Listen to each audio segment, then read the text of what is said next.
Bonjour à tous et bienvenue sur le podcast Je peux pas, j'ai business. Je suis Aline, coach business chez The Bee Boost et chaque semaine, avec ce podcast, je vous donne les stratégies, les conseils, les astuces et surtout l'énergie pour booster votre business et accélérer vos résultats. Alors mettez-vous à votre aise, installez-vous confortablement et c'est parti pour l'épisode du jour. Hello à tous et bienvenue dans l'épisode 122 du podcast Je peux pas, j'ai business. Et aujourd'hui, on va parler d'un sujet qui fâche, un sujet... Alors, je vais être très honnête avec vous, moi, j'y connais pas grand-chose. C'est pour ça que j'étais très contente de vous proposer un épisode de podcast sur la retraite quand on est entrepreneur.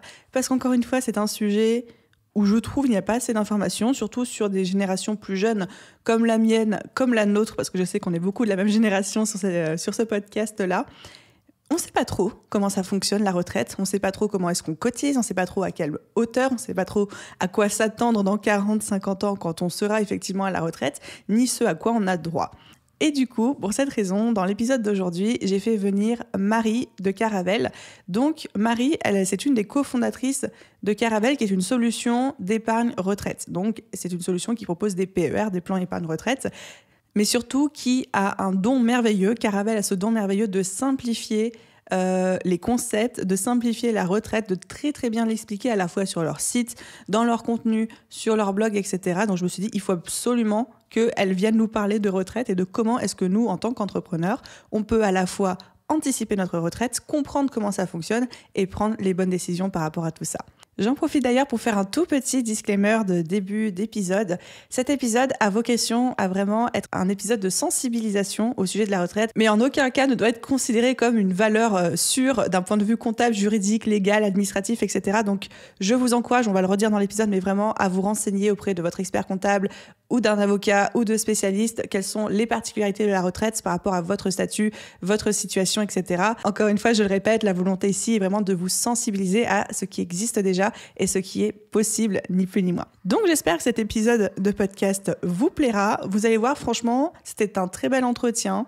Moi, j'ai trouvé ça très intéressant, même si le sujet n'est pas forcément sexy de base, et j'ai hâte d'avoir votre retour sur la question. Donc, bonne écoute à tous. Hello Marie, je suis ravie de t'accueillir sur le podcast. Comment vas-tu ? Salut Aline, merci beaucoup de ton invitation. Déjà, je suis super contente d'être là et ça va très bien. Est-ce que tu es en forme pour sensibiliser notre audience à la retraite quand on est entrepreneur, qui est un sujet à la fois compliqué, à la fois un petit peu obscur, à la fois des fois on se sent pas trop concerné, donc on va explorer tout ça. Prête à attaquer dans le dur ? Ouais, complètement prête. Je vais surtout essayer de rendre ce sujet un petit peu rébarbatif, un peu sexy et vraiment sympa. Donc, on va essayer de faire quelque chose d'agréable à écouter et de super intéressant. Et pour t'introduire un petit peu ma posture et ma position par rapport à cette problématique, c'est quelque chose... Là, aujourd'hui, j'arrive avec un état d'esprit de débutant. Je n'y connais rien. Je ne me suis jamais encore posé la question de la retraite. C'est très mal, je sais, mais je compte sur toi pour me sensibiliser à tout ça. Donc, on va y aller petit pas par petit pas. Mais avant de commencer, donc Marie, toi, tu travailles chez Caravel. Est-ce que tu peux nous décrire, on en reparlera plus en détail à la fin, mais en quelques mots, qui vous êtes, ce que vous faites et du coup, pourquoi c'est toi qui es avec moi sur ce podcast aujourd'hui ? Oui, avec plaisir. Alors du coup, moi j'ai rejoint Caravel il y a quelques mois. On est 3 cofondateurs et en gros, à moins de 30 ans, on a déjà changé de statut pro d'entreprise. Et donc, quand on a cherché un peu ce à quoi on cotisait, comment ça se passait pour notre protection sociale, on s'est rendu compte qu'il y avait pas mal de lacunes et notamment sur ce sujet retraite. Donc, si vous voulez faire l'expérience, tu peux regarder sur ton compte Info Retraite. Et nous, quand on a regardé, on avait entre 17 et 48 euros. Donc, on s'est dit qu'on n'allait pas aller super loin avec ça. Ah ouais, effectivement. Voilà, mais vous pourrez faire l'expérience selon si tu as un parcours qui ne rentre pas tout à fait dans les cases. Mais en fait, tu cotises pas forcément beaucoup. Et donc, quand on a regardé ce qui pouvait un peu exister comme solution, on n'a pas vraiment trouvé quelque chose qui réponde à notre usage, c'est-à-dire qu'il soit en ligne, facile, rapide, qu'on comprenne un peu ce qui se passe et qui soit en accord avec nos valeurs. Et donc, quand je dis ça, c'est qu'ils financent notamment, on en reparlera, mais des projets durables, solidaires, etc. Et du coup, c'est pour ça qu'on a créé Caravel. Et alors, pour être tout à fait honnête avec toi, j'y connaissais rien non plus il y a quelques mois. Et c'est justement ce qu'on essaye vraiment de faire aussi, c'est de rendre ce sujet vraiment simple, accessible. Voilà. Donc, c'est ce que je vais essayer de faire aujourd'hui. Et c'est comme ça qu'est né donc Caravelle. Et du coup, pour répondre à ta question précisément, Caravelle, c'est un compte pension qui te permet de cotiser, en gros, quand tu travailles, pour avoir des revenus le moment où tu ne travailles pas. Donc, un fonds de pension dans lequel on injecte nous-mêmes de l'argent tous les mois et qui fait des petits et qu'on peut récupérer au moment de la retraite, c'est ça? Ouais, c'est exactement ça. L'idée, c'est qu'il s'adapte à ta situation. Donc, voilà, c'est flexible. S'il y a des mois où tu peux épargner plus, par exemple le confinement, ben, vas-y, go. Les mois où tu veux profiter de la réouverture des terrasses, et ben, c'est flexible. Voilà, en quelques clics, tu peux ajuster. Donc, l'idée, c'est vraiment pas que ça vienne que tes projets se fassent en fonction, mais plus qu'en effet, bah, quand tu peux, tu mets de côté, même pas forcément beaucoup. Et du coup, sur un effet long terme, ça fait des effets vraiment des effets de levier vraiment incroyables et ça te permet de gagner beaucoup en effet à ta retraite. Et sachant que si tu as besoin de le récupérer avant, il y a aussi des possibilités. On en reparlera ensuite. Mais franchement, ouais, j'ai hâte qu'on en reparle plus en détail à la fin. La première chose que je retiens déjà, c'est merci d'avoir inventé une solution pour les entrepreneurs qui n'ont pas un revenu fixe ni forcément stable d'un mois sur l'autre, où il y a des mois où on va pouvoir mettre plus de côté, des mois où on va pouvoir mettre moins de côté. Donc, rien que le fait d'avoir pensé à ça, moi, je trouve ça beaucoup trop cool.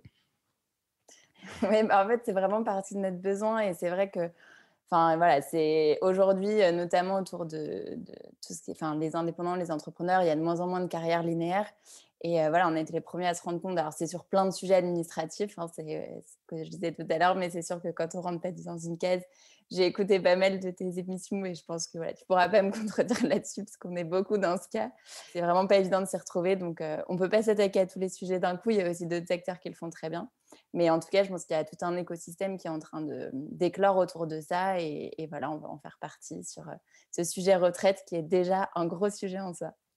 Eh ben justement, plongeons dans le dur. Est-ce qu'on peut introduire aujourd'hui auprès de l'audience, puis même de moi, qui n'est au courant de quasiment rien, quelles sont les bases du régime retraite lorsqu'on est entrepreneur, auto-entrepreneur, etc. Comment ça fonctionne en fait?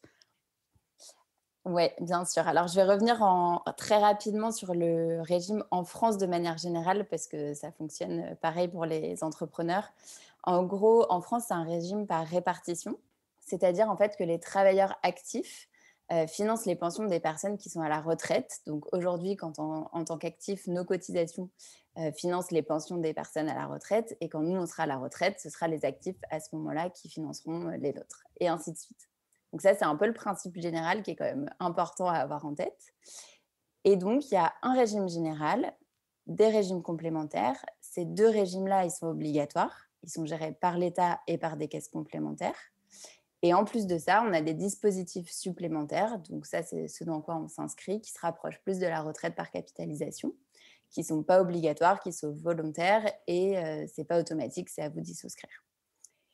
En gros, ce qui est important de savoir, c'est que ça dépend vraiment de votre statut professionnel, de votre type d'activité, de votre salaire ou du coup de votre chiffre d'affaires quand vous êtes entrepreneur. Et vous allez cotiser ou pas à différents organismes. En gros, vous validez selon chacun de ces critères des trimestres. Et au bout de 172 trimestres validés, c'est à peu près 43 ans, vous pouvez toucher votre retraite. Du coup, l'âge aujourd'hui pour avoir une retraite de ce qu'on appelle à taux plein, c'est-à-dire entre guillemets le maximum, on y reviendra, c'est 67 ans et ça peut être à partir de 62 ans sous certaines conditions. Si je récapitule, ce que j'ai compris, c'est alors déjà, en fonction de notre statut, qu'on soit auto-entrepreneur, indépendant, EURL, SARL, SAS et tout, ça va être des systèmes de fonctionnement compliqués et différents surtout. Donc, le but, c'est pas forcément de rentrer dans les détails de chacun aujourd'hui, sinon on est parti pour 4 heures de podcast. Mais en fait, aujourd'hui, on cotise et on a deux manières de cotiser. Il y a les cotisations obligatoires qui, là, j'imagine, c'est en fait les charges qu'on paye aujourd'hui à l'URSSAF, les trucs comme ça qui financent ça. Et on peut aussi, si on le souhaite, cotiser en plus en souscrivant, ça s'appelle quoi, une assurance, une prévoyance, comment?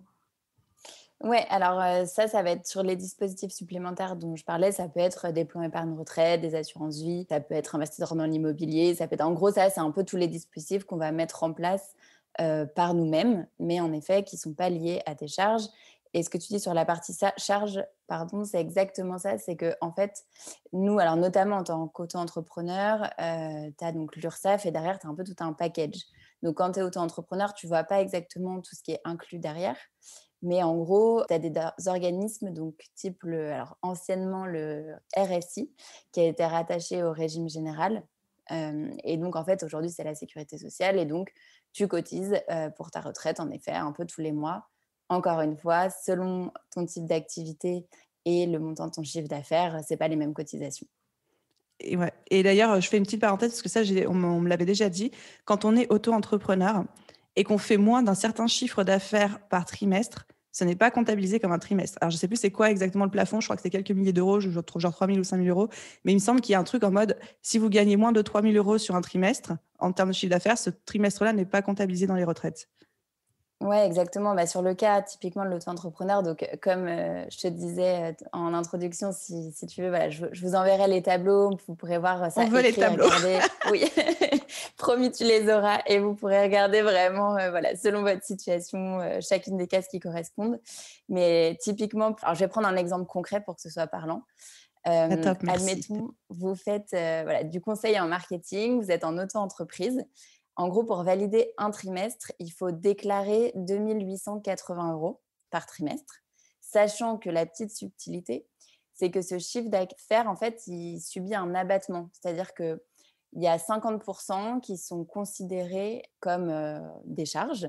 Donc, en gros, il faut que vous ayez réalisé le double de 2 880 pour valider un trimestre, puisque le chiffre d'affaires pris en compte, il est déduit de ce montant de charge qui est pris à titre indicatif. Donc, le 2880, c'est après abattement. Exactement. Okay. Et si, par exemple, vous vendez des fleurs ou d'autres produits, c'est-à-dire que vous n'êtes plus dans la même catégorie, vous n'avez plus le même type, la même nature d'activité, là, par exemple, voilà, changer, ça ne va plus être les mêmes montants. Donc, c'est pour ça le tableau, parce que c'est différent pour chacun.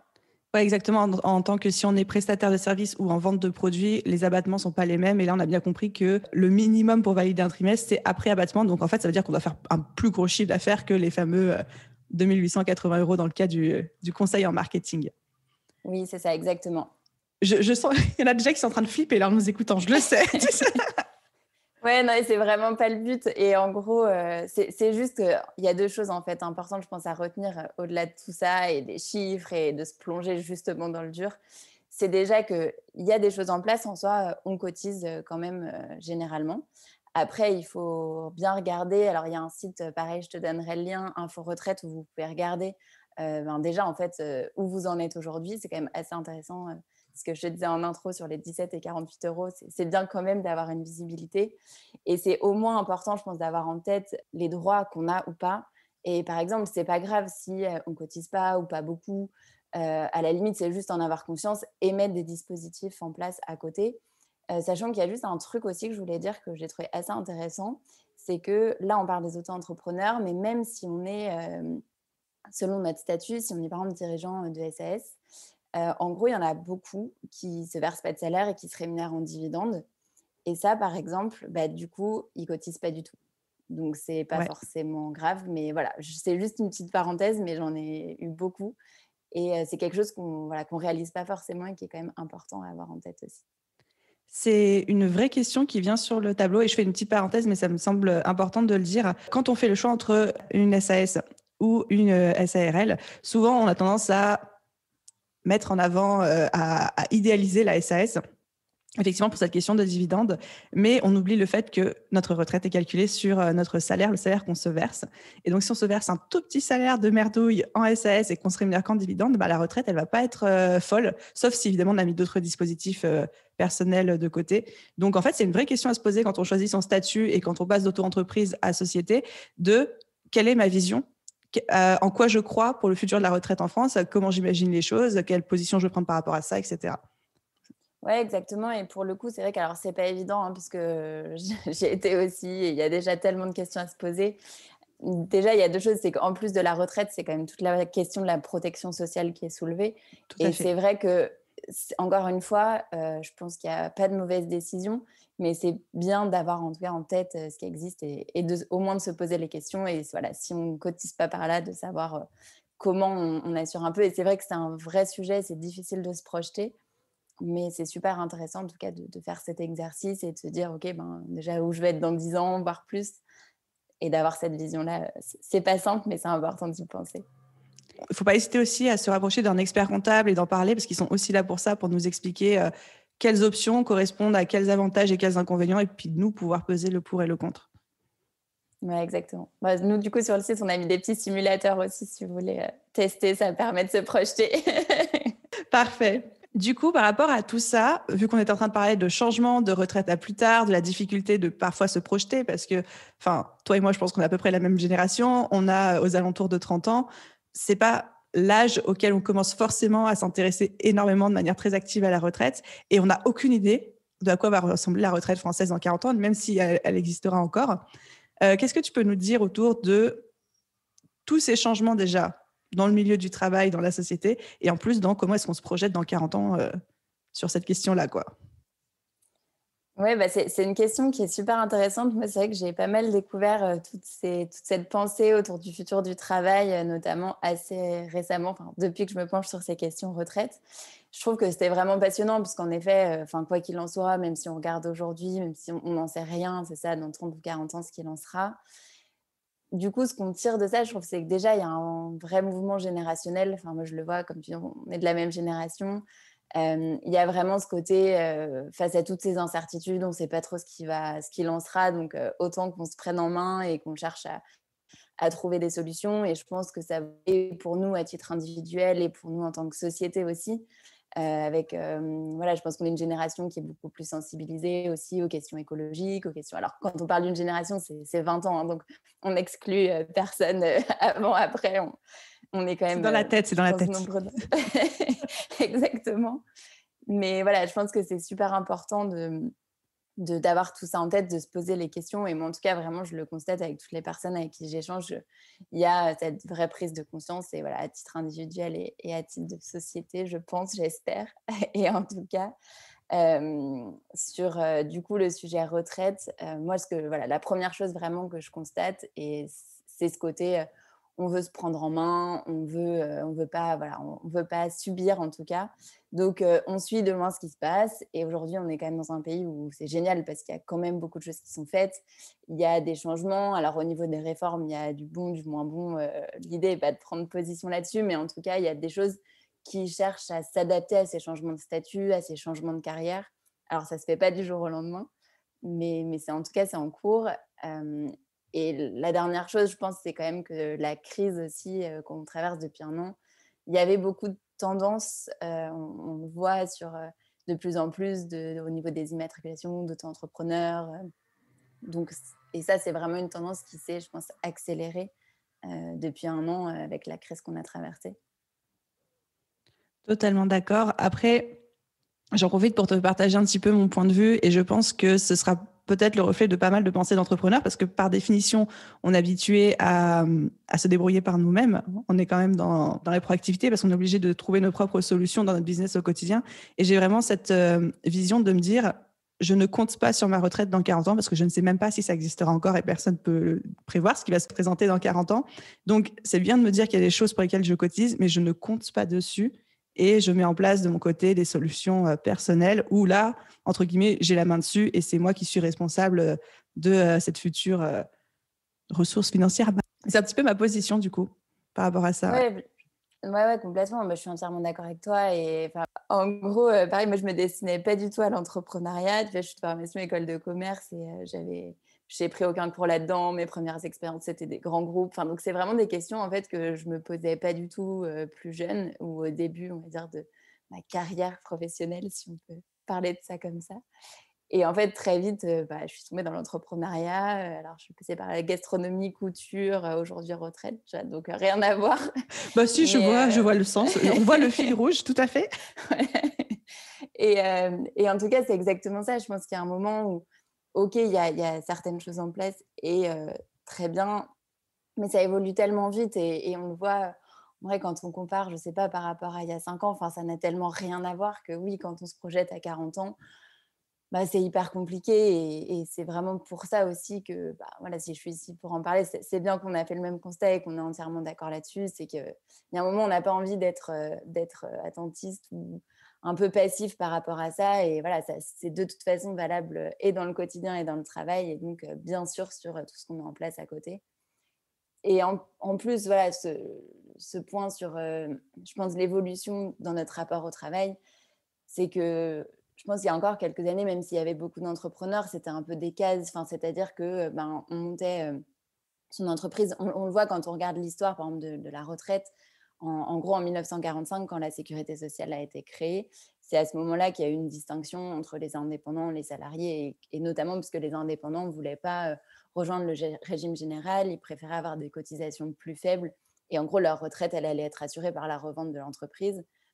Aujourd'hui, ce côté, enfin voilà, on n'est pas commerçant un jour pour toute sa vie, on n'est pas forcément salarié dans la même boîte pour toute sa vie. Et c'est justement toutes ces évolutions et ces changements au niveau du travail. C'est hyper courant d'être salarié, puis de monter sa boîte, puis de re-être salarié, ou d'avoir plusieurs boîtes, ou d'avoir. Enfin, voilà. Et donc, je pense que c'est tous ces changements-là qui se reflètent aujourd'hui. Et, euh, et, et en plus, on se rend compte voilà, des limites aussi du système qui a une super base, je pense, mais qui évolue pas forcément comme nous, et en tout cas pas à la même vitesse. Et donc il y a un moment où oui, on se dit, bah, prenons les choses en main.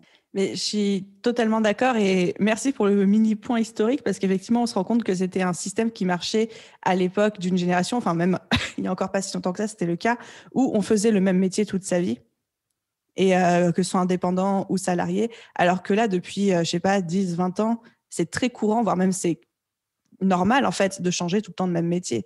Ça ne viendrait quasiment plus à la tête de personne, je pense, aujourd'hui, de dire un métier, c'est pour toute la vie, on n'a pas le droit d'en changer, au contraire. Ouais, exactement. Et je pense, alors c'est peut-être aller un peu loin, mais il y a un parallèle aussi quand on voit les courbes de l'évolution avec, enfin, depuis notamment Internet, les données. Et en fait, bah, tout s'est accéléré. Donc aujourd'hui, ben, passer 50 ans à faire la même chose, ça nous paraît un peu inconcevable, en fait. Totalement d'accord avec ça. Et encore plus quand on est entrepreneur. Oui, je pense que là, particulièrement, on est particulièrement sensible à ça, c'est sûr. Et du coup, on a ce régime de cotisation obligatoire mis en place par l'État. On a bien compris que, bon, on va tous aller sur inforetraite.com ou .gouv, là, je sais pas, voir. Et je pense que je vais avoir très peur quand je vais voir le résultat. Donc, on a ça qui est obligatoire, mais on a bien compris que c'était quand même, je pense, assez dangereux de compter uniquement là-dessus. Quels sont les moyens qu'on peut mobiliser de notre côté pour s'assurer une retraite et ne pas compter que sur l'État, où on sait que parfois on peut être sujet à certaines surprises? Je vais commencer, si ça te va, par le commencement. En gros, souvent, on pose la question, OK, tout ça, c'est bien, mais en fait, par où commencer? Alors, il y a ceux déjà qui n'ont pas encore un revenu. Enfin, c'est vrai qu'en tant qu'entrepreneur, il y a déjà aussi cette première étape de bon, bah, il faut quand même que je puisse manger le mois prochain. Et bien sûr que ça, c'est la première étape. Euh, à déjà, on va dire, voilà, consolider cette base. Ensuite, moi, il y a quelque chose que, enfin, je veux quand même que tout le monde ait en tête, c'est que la première chose à faire quand on peut commencer à mettre de côté, c'est se constituer un matelas de sécurité.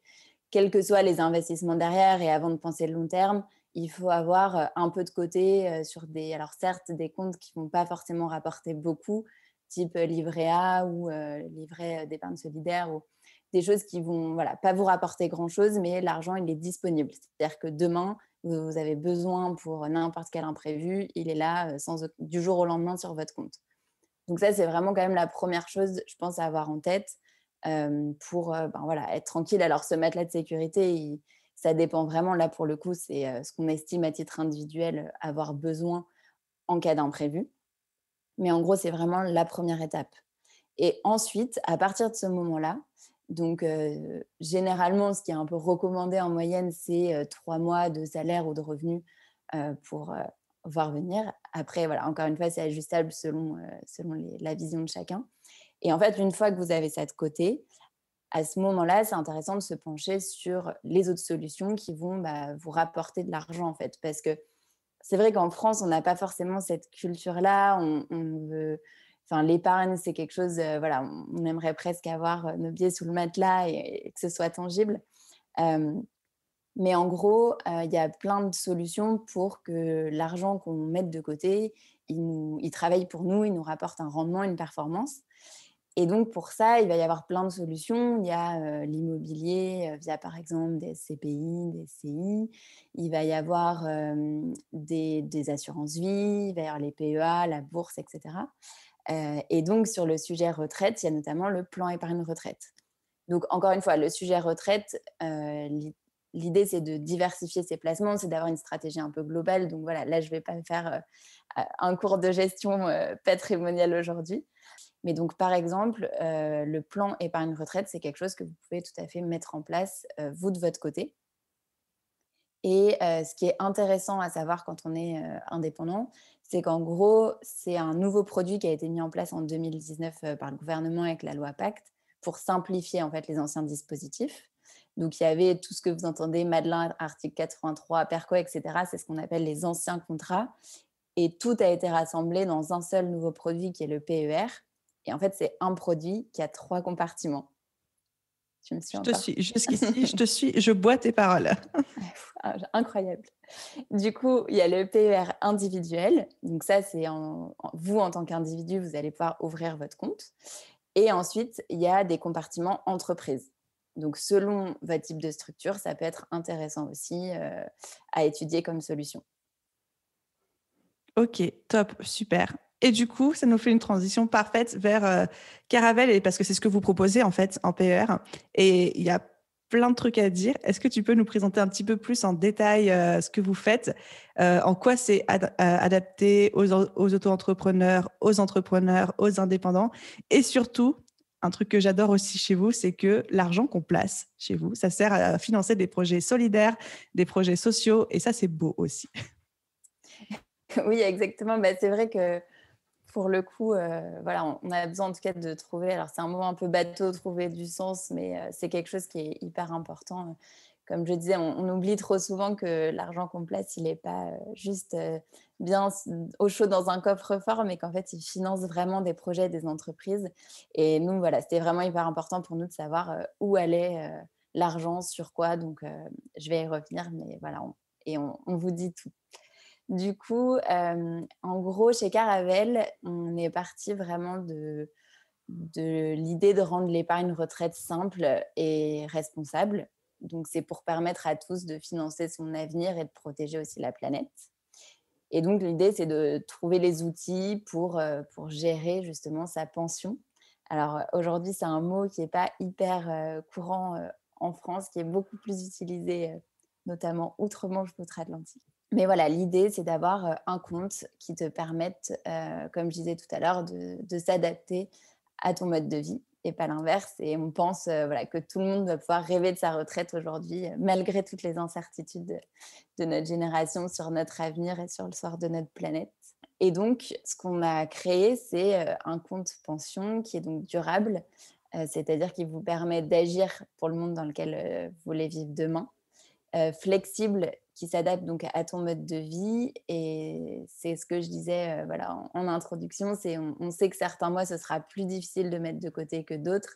Et l'idée, c'est pas de ne pas pouvoir partir en vacances parce qu'on a vraiment programmé et qu'on n'aura plus assez pour aller bronzer au soleil. Ensuite, c'est que ce soit un produit qui soit vraiment pensé dans l'intérêt du client avant tout, parce que souvent, voilà, on se rend compte que ce soit sur les frais, que ce soit... Il y a beaucoup de choses...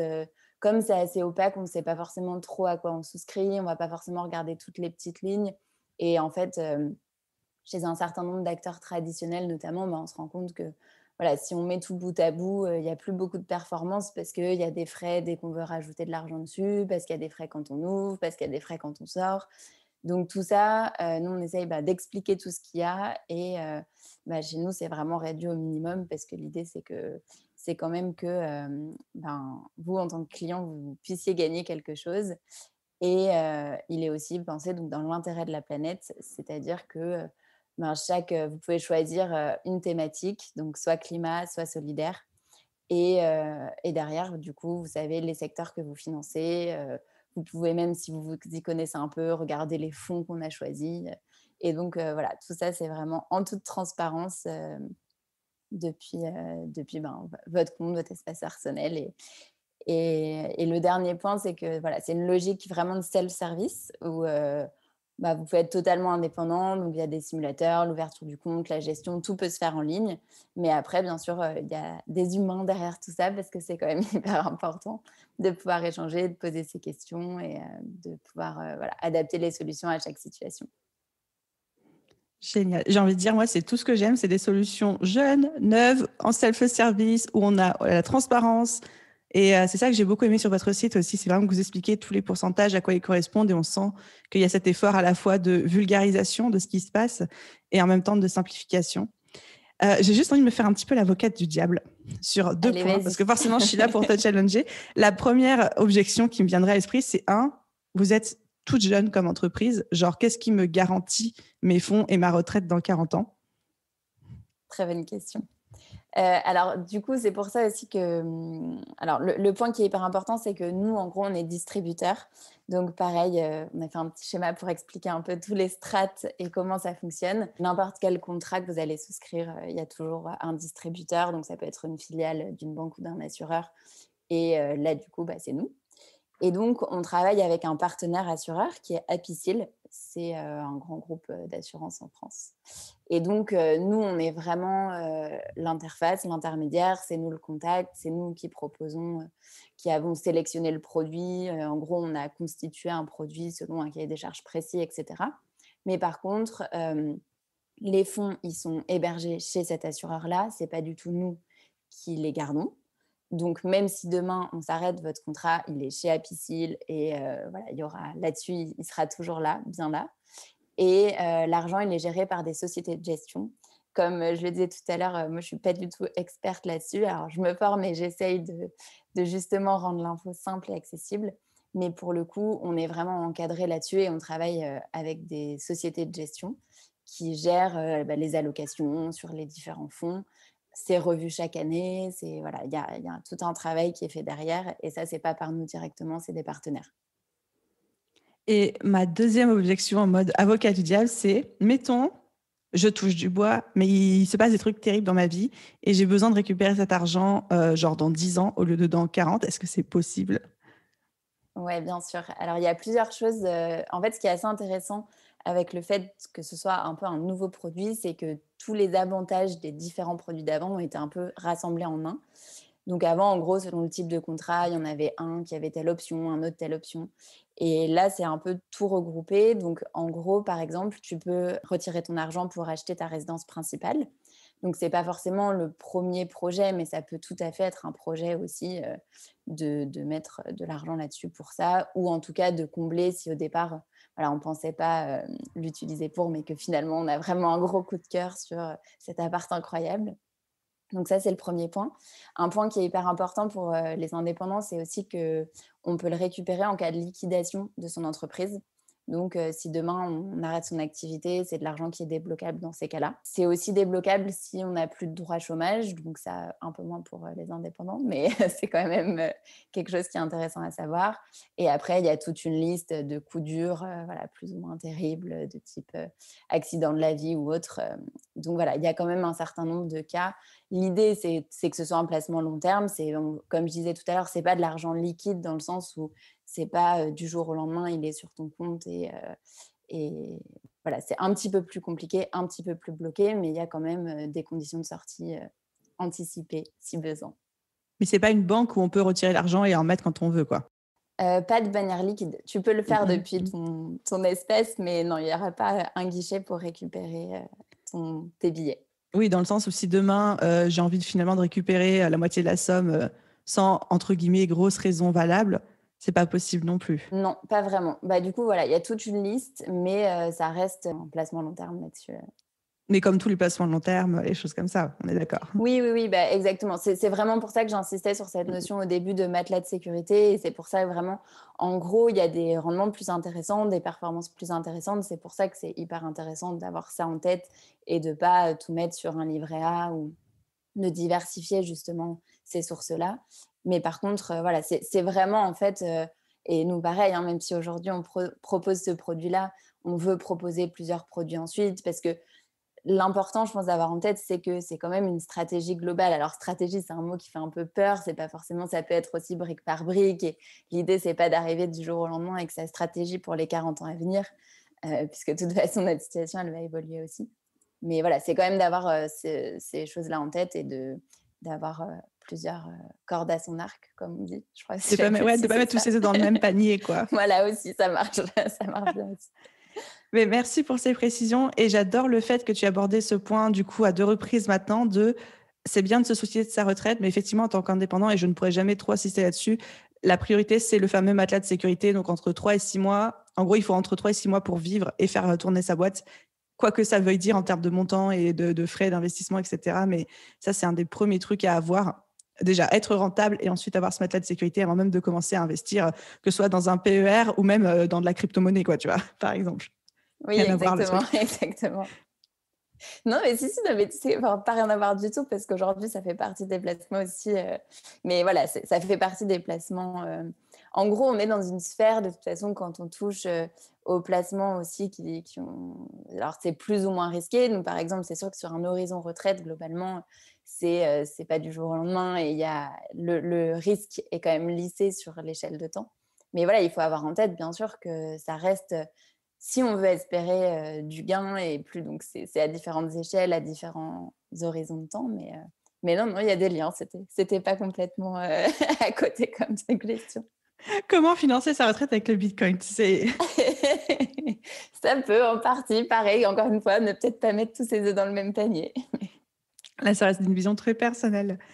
Merci mille fois d'avoir à la fois explicité la thématique de la retraite. Enfin, en tout cas, dans ma tête à moi, c'est beaucoup plus clair. Et même d'avoir présenté plein d'options, y compris celle de Caravelle. Enfin, moi, je sais que c'est définitivement une solution que je vais regarder d'un petit peu plus près.